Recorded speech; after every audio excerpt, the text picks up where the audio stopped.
had planned, and more of our coverage of contemporary politics. Let's take you to a moment. This was June of 2017. It sets up our next conversation. It's my judgment that I was fired because of the Russia investigation. I was fired in some way to change, or the endeavor was to change the way the Russia investigation was being conducted. Some of former FBI Director James Comey's testimony before Congress. That was, again, June 2017, 1 month after he'd been fired by the president. Tomorrow, that man, Comey, returns to Capitol Hill to testify behind closed doors before the House Judiciary Committee. Now, Comey originally wanted to testify in public. He told them publicly, "You want me? Let's throw open the doors to coverage." But there was a short legal battle about that. He agreed to speak with the committee in private once the Republicans promised that a transcript of his remarks would be released, so no secrets here. The former FBI director will also be allowed to speak publicly to the media after the meeting if he so chooses. The committee members want to hear from Comey about the FBI investigation of Hillary Clinton's email server and Russian election meddling. The New York Times puts it this way, quote, "House Republicans are trying to leverage the short time they have left in power to question Mr. Comey and make a case that the nation's top law enforcement agencies, the FBI and Justice Department, have been tainted by partisan bias against the president." Well, with us to talk about it tonight, Chuck Rosenberg, former U.S. attorney, former FBI official, and Mieke Eoyang, an attorney, former staffer for the House Intelligence and Armed Services Committee. Welcome you both back to the broadcast. Mieke, because of your experience in the House, I'd like to begin with you with a very simple question, and an honest question. What's to be gained here? Yeah, for the Republicans, what they're trying to do is ask Comey questions behind closed doors. Now, you remember, a number of the Republicans on the Judiciary Committee have announced they're retiring, so they are not politically beholden to anyone. And the question is, are they going to use this opportunity to get to the truth of Comey's testimony, including obstruction of justice, or are they going to be continuing to politically posture? Because it's behind closed doors, the chance of posturing is much lower. Chuck, do you view this as a serious pursuit? And another way of asking that question is, what's left to ask? What's left to know? No and nothing. Let me explain that, Brian. Jim Comey testified exhaustively about the Clinton email investigation. You played a clip from that. I can't imagine there's a single question that wasn't asked and answered. With respect to the Russia interference portion of his testimony, or that investigation, two things to note. One, it's ongoing, so there's really not very much you can say about it, because whether in private or in public, the transcript of this private hearing will be made public. And two, he's been gone for more than 18 months.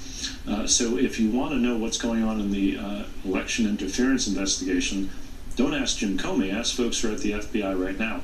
This is political posturing. There's nothing to be gained, and it's a waste of everyone's time. It's a bunch of bantamweights getting into the ring with a heavyweight.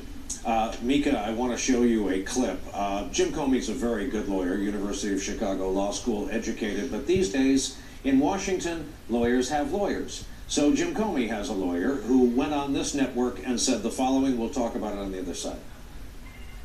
What's really interesting, you have Congressman Gowdy, who spent several years trying to get an investigation, spent tens of millions of dollars on Benghazi and came up with nothing. And in a fraction of that time, Bob Mueller has come up with upwards of 30 indictments.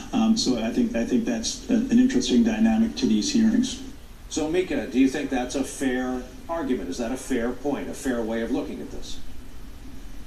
Yeah, I think that's right, that Chairman Gowdy on the Benghazi hearings was going after something where there was no there. However, with Special Counsel Mueller, he has spent his time looking for things, and he has come up with a lot, because where there is smoke, there was, in fact, a lot of fire here. And the number of convictions and indictments that he's brought shows you that this was a real serious problem.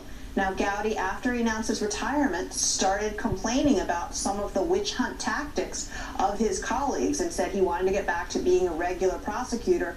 He has a chance to show that he's actually interested in rule of law, he's interested in stopping obstruction of justice, tomorrow, and it will be very interesting to see when Director Comey comes out of that meeting what he says about how Gowdy was. Chuck, you may have heard my complaint earlier that there is a toner shortage crisis going on in American newsrooms because of the dreaded black stripes of redaction.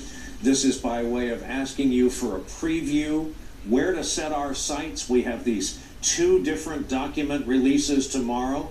Tell me they're not going to have black stripes on them, but please tell me what they may contain. I can't tell you they won't have black stripes, Brian. Here's why.